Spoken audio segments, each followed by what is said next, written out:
안녕하세요. 1학년 일반 피수아입니다. 여러분은 조지 오웰을 아시나요? 그렇다면 조지 오웰의 동물농장은 아시나요? 오늘은 서점에 들르면 한 번씩은 마주하는 조지 오웰의 그 책, 동물농장에 대해 발표해보려 합니다. 목차로는 첫 번째 동물농장을 선택한 이유, 두 번째 조지 오웰은 누구인가? 세 번째 동물농장의 문장 번역, 마지막으로 준비하며 느낀 점입니다. 동물농장을 선택하게 된 이유는 먼저 앞에서 언급했듯 우리가 서점에 가면 한 번쯤은 마주쳤을 법한 책이고 서점뿐만 아니라 추천 도서 목록 등에서도 자주 얼굴을 비추며 아직까지도 훌륭한 책으로 언급되기 때문입니다. 두 번째, 저는 통번역에 관심이 있는데요. 어렸을 적 책을 읽는 것도 좋아했지만 특히 외국의 애니메이션을 보는 것을 좋아해 자연스레 자막과 친해졌습니다. 그러다 자막을 다는 일을 포함한 통번역 일들이 멋지다고 생각했고 통번역을 진로로 삼게 되었습니다. 그래서 통번역하기 좋고 지금 읽어야 하는 필독서가 뭐가 있을까 고민하다 찾은 것이 바로 동물농장이었습니다. 다음은 조지 오웰이 누구인가? 입니다. 조지 오웰의 본명은 에릭 얼터 블레어이며 인도에서 태어난 영국의 작가이자 언론인입니다. 깔끔한 문체로 사회 부조리를 고발하고 전체주의에 대한 비판과 민주사회주의에 대한 지지를 표한 것으로 유명합니다. 그의 대표작에는 동물농장, 1984 등이 있으며 그의 작품들은 현대의 대중문화와 정치에도 영향력을 끼치고 있습니다. 특히나 조지 오웰이 만든 신조어인 빅브러더, 사상경찰, 이중사고 등과 같은 언어와 그가 예견한 냉전체제들 또한 여전히 영향력이 있습니다.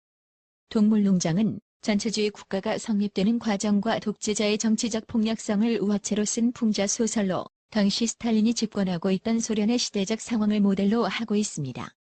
그중 유명한 대사 4개를 번역해봤는데 맨 먼저 All animals are equal, but some animals are more equal than others.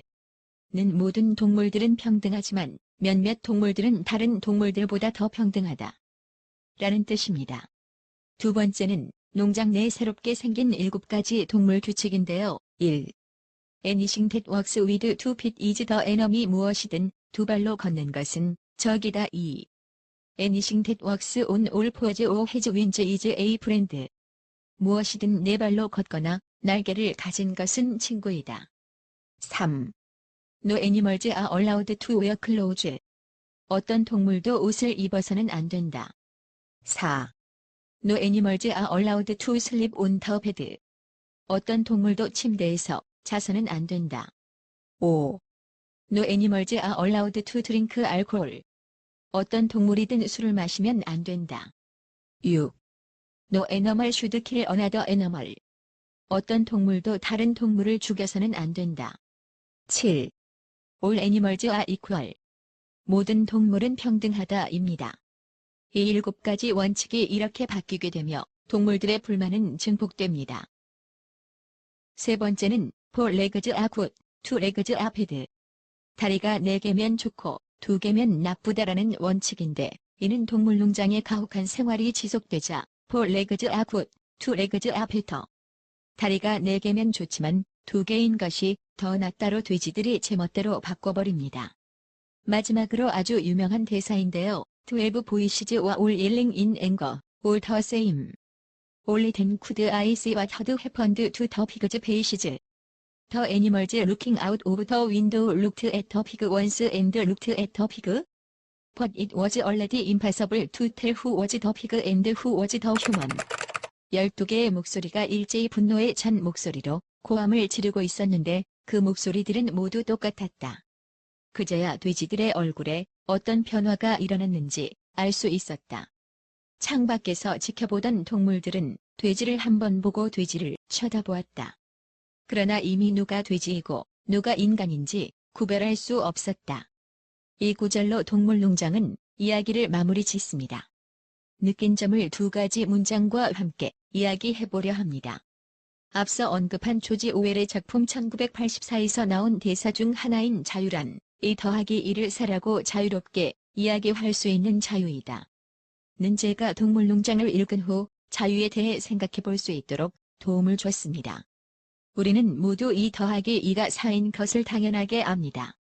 하지만 특정 시대 혹은 현대에도의 사람들은 모두가 아는 사실을 자유롭게 이야기하지 못했을 것입니다. 그렇다면 우리가 생각하는 자유란 무엇일까요? 그리고 마지막 문장인 그러나 이미 누가 돼지이고 누가 인간인지 구별할 수 없었다는 저에게 신선한 충격을 주었습니다. 솔직히 이야기해서 초반부는 재미없게 느껴졌었지만 이 문장으로 책을 마무리 지은 것을 보고 이 책이 왜 유명해졌고 아직도 언급되는지 깨달았습니다. 가장 강력하게 기억에 남은 문장이고 저는 이 문장을 보고 나 자신에게 두 가지 질문을 던졌는데요. 당신은 지금 돼지와 인간을 구분지을 수 있나요? 당신은 지금 돼지인가요? 혹은 사람인가요?